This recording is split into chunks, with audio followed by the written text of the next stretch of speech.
అందరికీ నమస్కారం. రాష్ట్ర ప్రజలకి, శ్రేయభిలాషులు ప్రతి ఒక్కళ్ళకి, ఉగ్రవాదులను వాళ్ళు దేశం బయటే కాదు ఉగ్రవాదులు ఉండేది, దేశం లోపల కూడా ఉన్నారు. మరి దేశం బయట నుండి దాడి చేసే వారిని ఆర్మీ జవాన్లు ఎదుర్కొంటారు. మరి దేశం లోపల ఉంటూ ఉగ్రవాదులను పెంచి పోషించే వాళ్ళను వాళ్ళు ఎలా పోషిస్తున్నారు, ఏ విధంగా పోషిస్తున్నారు కొంచెం అర్థం చేసుకోండి. ఉగ్రవాదులను మనం ఎదుర్కోవాలి దేశం లోపల ఉన్న వాళ్ళను. మరి ఎటువంటి జాలి దయ లేకుండా ఉగ్రవాదులను మనం ఏదో ఒకటి చెయ్యాలి. అది దొరికినప్పుడు వెంటనే చూపించండి. ఏది ఏవైనా దేశం లోపల ఉన్న వాళ్ళను పెంచి పోషించకూడదు. ఒక్కసారి ఆలోచించుకోండి, ఎక్కడ ఉన్నారు, ఏం చేస్తున్నారు, దేశం లోపల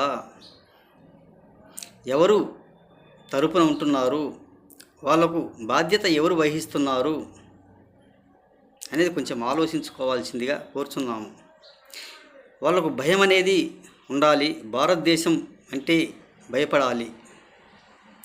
మరి దేశం బయట ఉన్న వాళ్ళను ఆర్మీ వాళ్ళు చూసుకుంటారు. దేశం లోపల ఉన్న వాళ్ళను మాత్రం ఎక్కడ ఉన్నా కానీ మట్టి పెట్టే విధానంలో కూడా చూసుకోవాలి. వాళ్లకు టైం ఎన్ని రోజులు ఇచ్చారో ఏమో ఆలోచించుకోండి. ఆ టైం లోపల మాత్రం వాళ్ళు వెళ్ళిపోవాలి. వెళ్ళిపోకుండా మాత్రం చాలా తీరు పనితనంగా ఉంటుంది. ఒక్కసారి ఆలోచించుకోండి.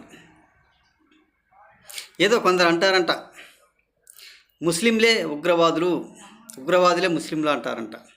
ఉగ్రవాదులు వేరు, ముస్లింలు వేరు. కొంతమంది పేటీఎం గాలు, సైకో వాళ్ళు, పనికి మాలిన వాళ్ళు, తెలియని వాళ్ళు అంటారు. వాళ్ళు వీళ్ళు ఎందుకు అవుతారు? వాళ్ళ తరపున ఎవరైనా పెంచి పోషించే వాళ్ళు ఉంటే వాళ్ళని బయటికి గెంటేయండి, తరిమివేయండి. మన దేశం లోపల అవసరం లేదు. వీళ్ళు వేరు, వాళ్ళు వేరు. కొంచెం తెలుసుకోండి. రోడ్ల మీద ఉన్న వాళ్ళకేం తెలియదు. ఏది ఏమైనా ఒక చోట నిలకడగా ఉండి ఆలోచించుకొని వాళ్ళను ఉగ్రవాదులు అనేది బయటికి తరిమేయండి. మహారాష్ట్రంలో 56 మంది ఎంతమంది ఉంటే వాళ్ళు ఎందుకు వచ్చారు, ఏం పనికి వచ్చారు కొంచెం ఆలోచించుకోండి. వాళ్ళు బయటికి గెంటే స్థితిలో కూడా ఉండాలి. ఒక్కసారి ఆలోచించుకోండి మన దేశం పరిస్థితి గురించి. వాళ్ళకు తినటానికి కూడు లేకపోయినా వాళ్ళకు పౌరుషాలు ఎక్కువ ఉంటున్నాయి. మన మంచితనం వాళ్ళకు పడటం లేదు. మనం ఎంత మంచిగా ఉంటే అంత సైకోగా మారుతున్నారు వాళ్ళు. కూడు లేకపోయినా కానీ వాళ్ళకు పౌరుషాలు ఎక్కువగా ఉంటున్నాయి. ఒకసారి ఆలోచించుకోండి ఉగ్రవాదుల గురించి. ఎక్కడున్నా కానీ పారిపోవాల్సిందిగా, ఇక్కడ ఉండటానికి ఆస్కారం లేదు. మన భారతదేశంలో ఏ రాష్ట్రంలో ఉన్నా కానీ మన భారతదేశంలో ఉగ్రవాదులు ఎవరైనా ఉంటే వాళ్ళు పెంచి పోషించవలసిన అవసరం లేదు. వాళ్ళని బయటికి గెంటేయండి, తరిమివేయండి. దొరికిన వాళ్ళని దొరికినట్టే మట్టి పెట్టండి. మన వాళ్ళని 25-35 మందికి పైగా కూడా చాలా విధిగా కూడా చేశారు.